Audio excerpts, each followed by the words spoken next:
Hey guys, welcome to the MAGFED Ranch Paintball channel, and today I'm going to be doing another headshot hump days.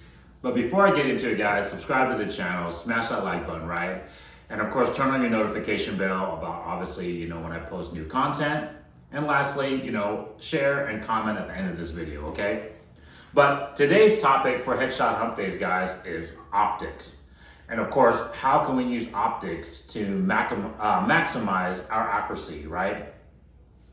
One thing about MAGFED that I enjoy is obviously the potential accuracy. That's one of my huge selling points that I love about MAGFED is the accuracy capable of first strike rounds, right? And its distance capability, and then also its its accuracy and precision over that distance. And today I'm going to talk about how we can use optics to obviously, like I said, maximize those two performance categories. Okay. But before I get into all the different ways to do that with the different optics, let's talk about the why first, right? It's always important to talk about why we would want to do a certain thing, right? Like, what is the goal? What is the purpose?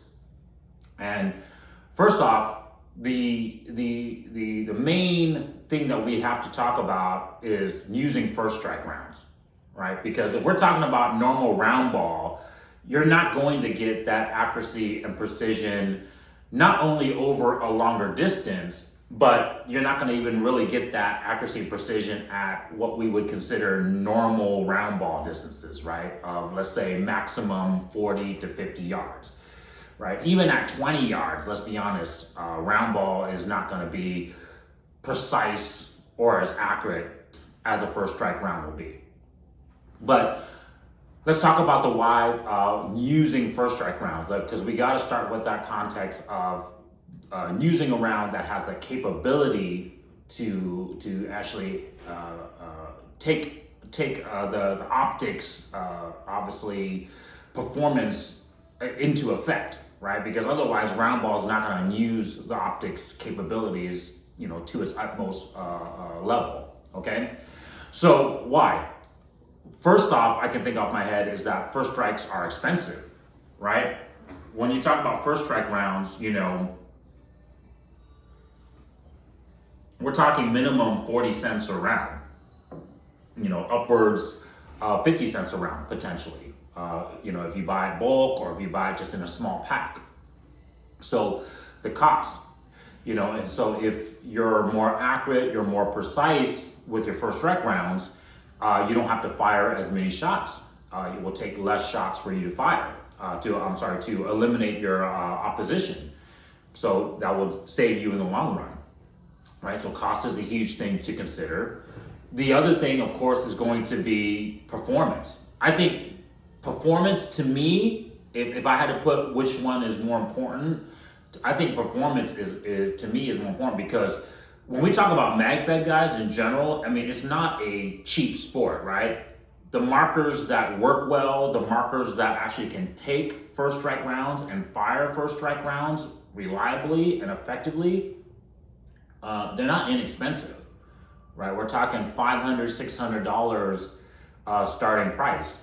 And even then, when you buy the markers bone stock, they're not maximized for first strike usage.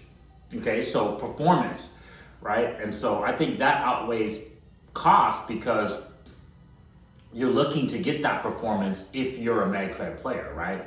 You want that realism, that capability of firing out to 100 yards or beyond, and hitting small groups and in essence sniping somebody, right? Getting that LDH, right? The long distance headshot, okay?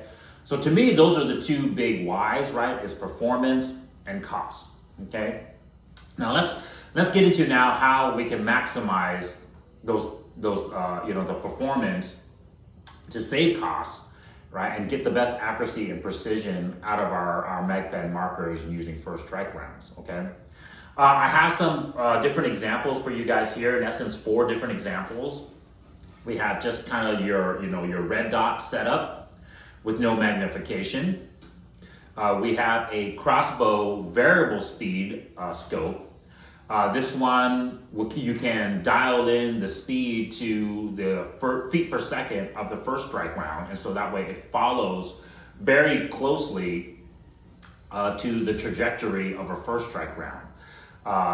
A crossbow scope, of course, is meant for crossbow bolts, but from, obviously our testing in the community and from past experience, the first strike rounds follows very closely, although not exactly, the trajectory of a crossbow bolt. Okay, so using a variable speed crossbow scope can kind of simulate that.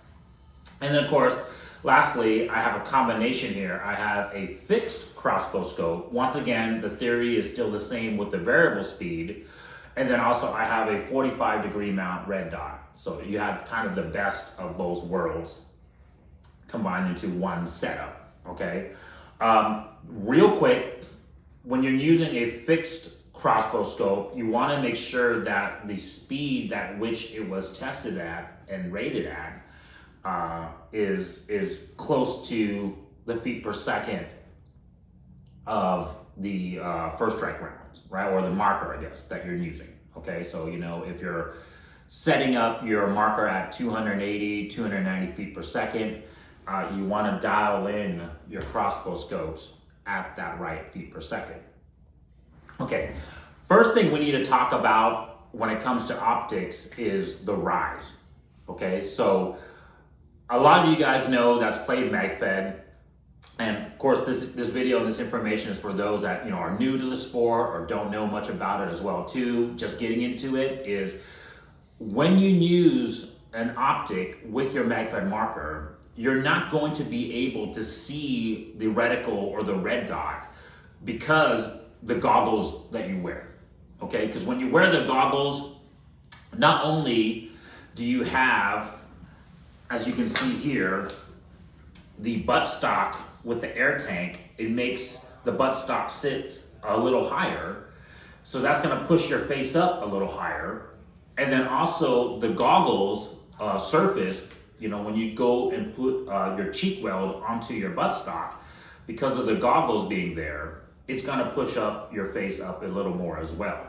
And so unless you have a certain rise overbore or rise, over the top of the receiver to compensate for that distance, your eyesight is not gonna line up with the reticle. In our testing, the ideal height is anywhere between 2.5 inches to 3 inches, guys. That's the height that we've determined to make it the most relaxed, upright position. That way you don't have to kink your neck over, a lot to see it. And if you look at now all the kind of the new firearms setups in the industry, whether that's like the Hydra mount from the GBR group, or even what the military is using now, you're starting to see that the rise is a lot higher because of that, because they want more of an upright, straightforward ahead position just for body relaxation and body mechanics. And so the cool thing is that our scopes on our MAGFED markers need to kind of emulate that for us to even be able to see through the reticle.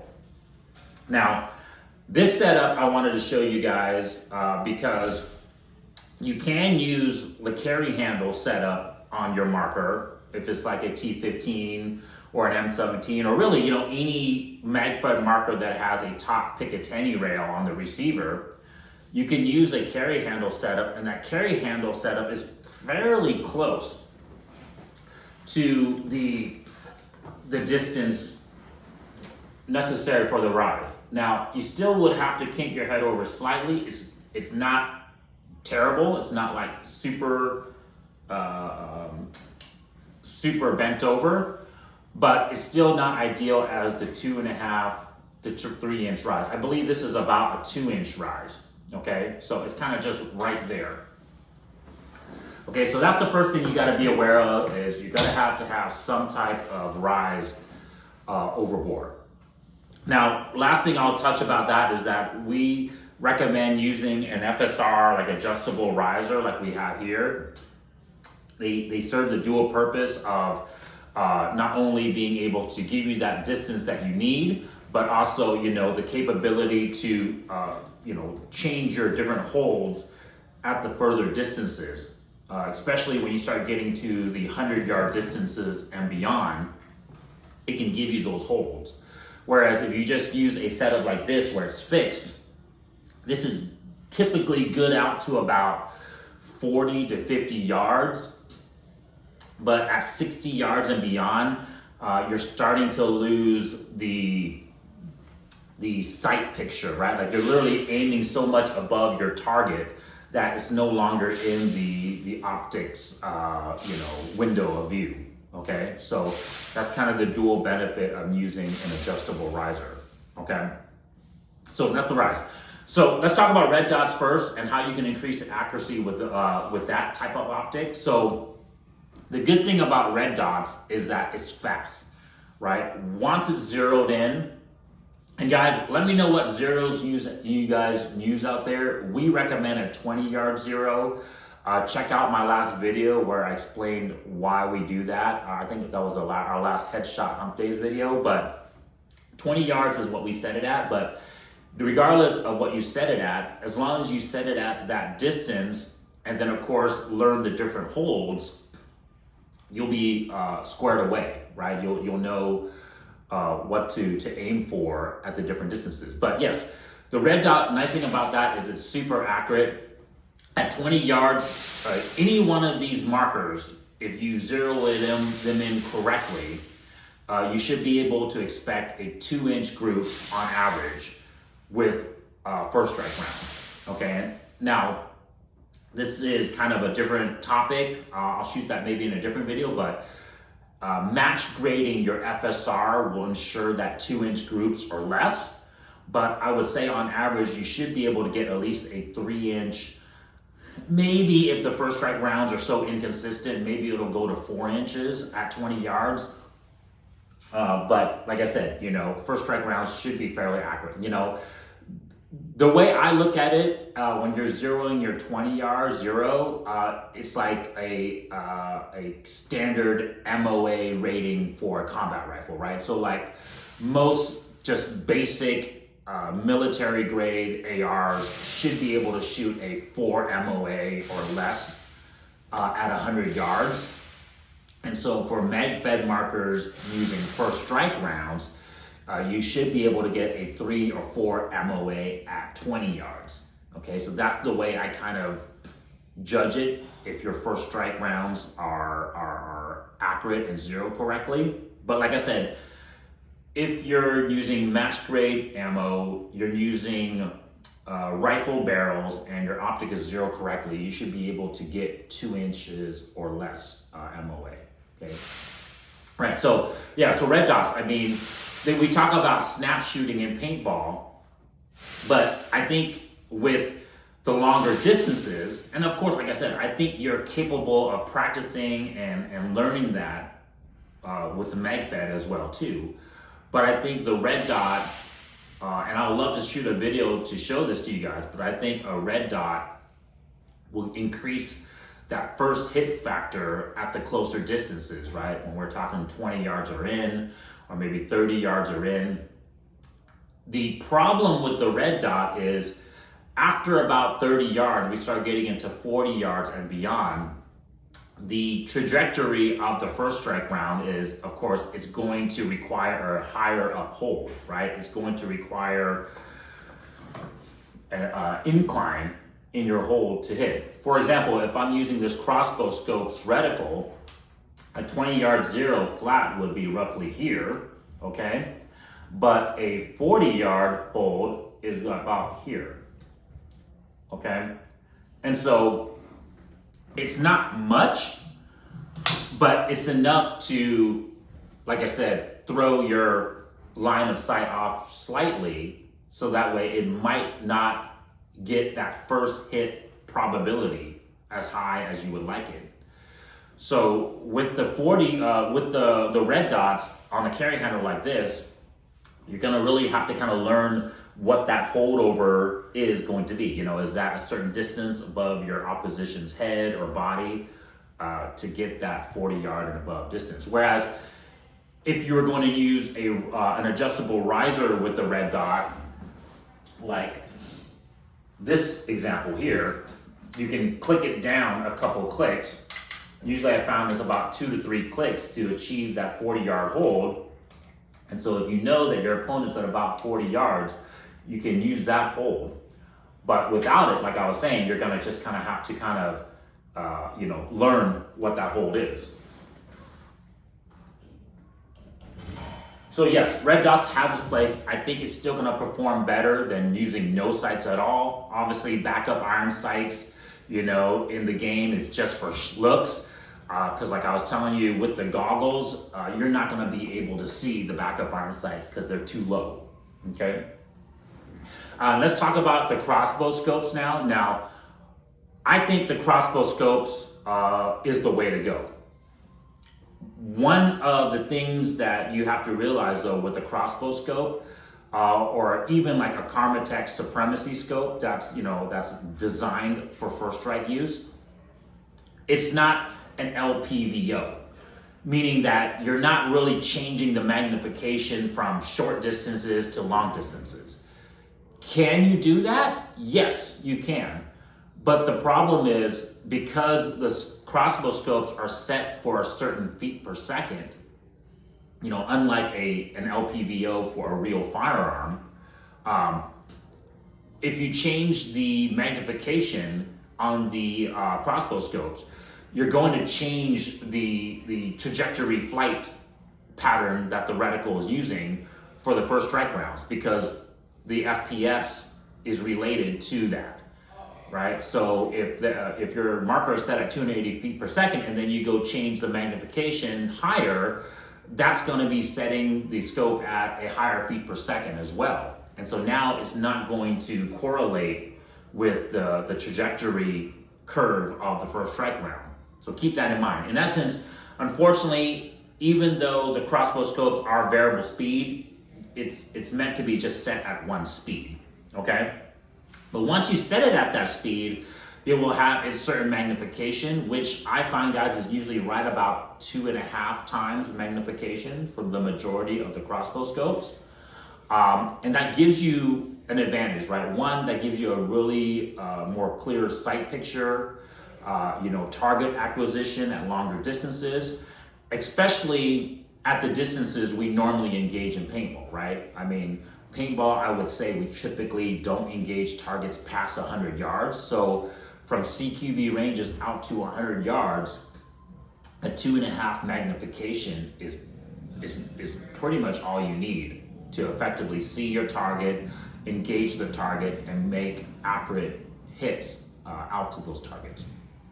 Okay, and then of course, if you use a fixed magnification scope like this 3x scope from Hawk, it's the same concept, right? It's already set at a certain feet per second. The reticle holds are designed for that, so now you can't change it. It's literally just set as is. And of course, the holds will follow very similar to what the first strike round's trajectory is, okay? Now, real quick, pros and cons between the two. I find that the reason why the variable speed scopes, and this is the main reason why the variable speed scopes are slightly better than the fixed scopes, like this Hawk one, or even this UTG 4X scope that I have here, is the reticles on the fixed scopes typically only go out to about 60 yards. I don't know why, but for some strange reason, the fixed scopes, they don't give you as many reticle holds as the variable speed scopes. So the variable speed scopes typically have holds all the way out to 100 yards, and then even has a provision for longer distances than that. So to me, if you're literally looking to make a sniper, like a DMM sniper setup, where you're really gonna be engaging targets 100 yards and past, I would go with the variable speed scope.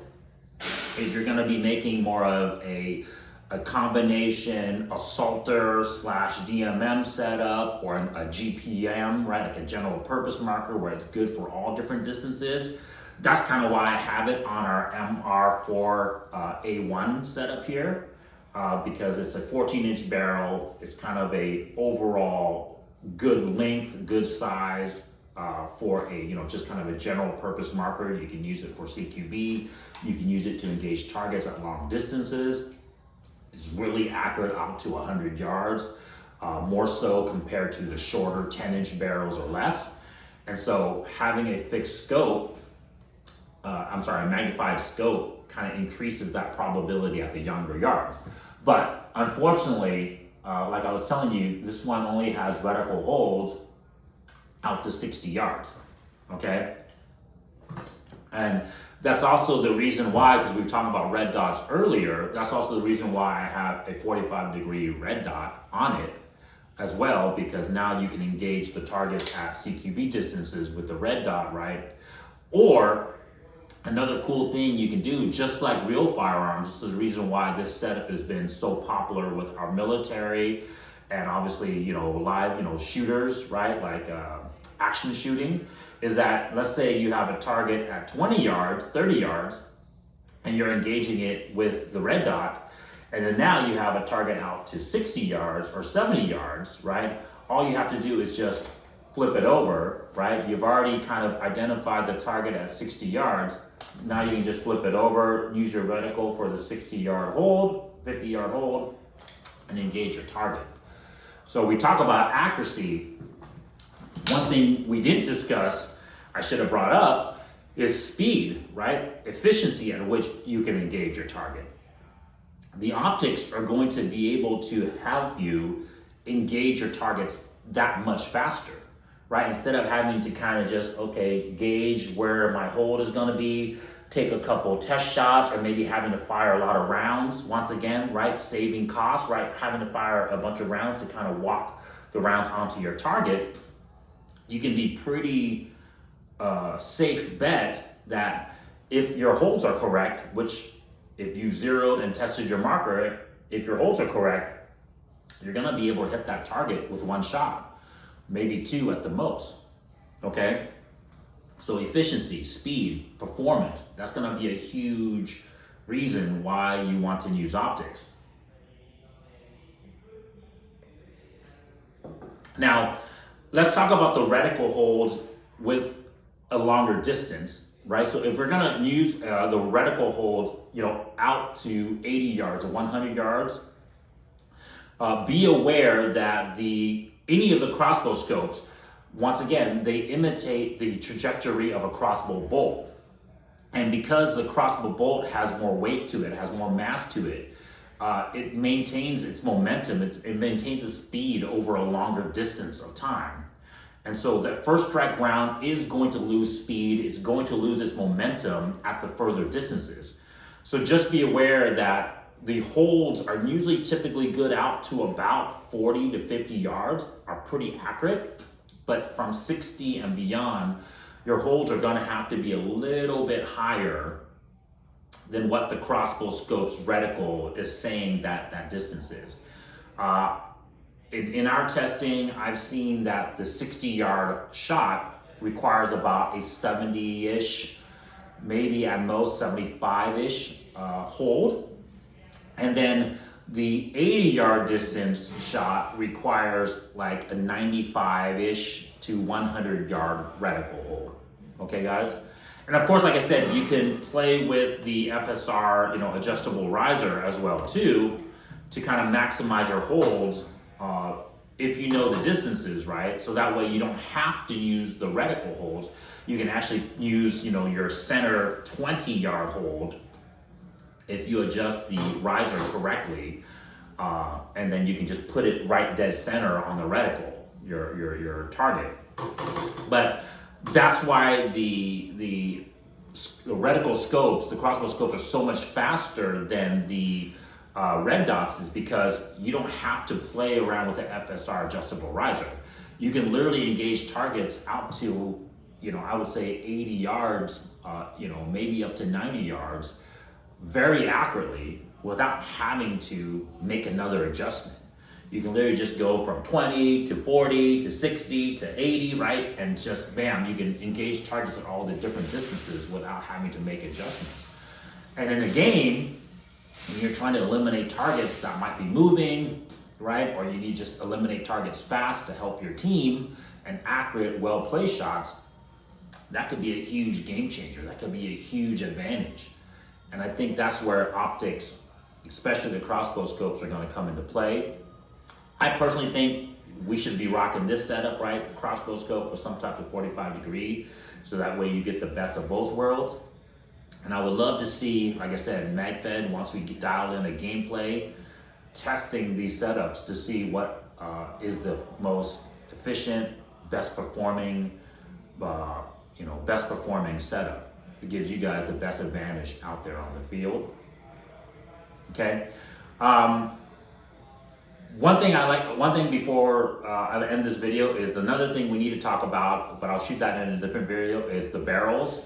I think the barrels will increase that, because we want to talk about accuracy, yes, which the FSR will, but without the barrels making the flight pattern, the trajectory of the first strike rounds consistent, we might not get that accuracy that we want. And then lastly, also, is the precision.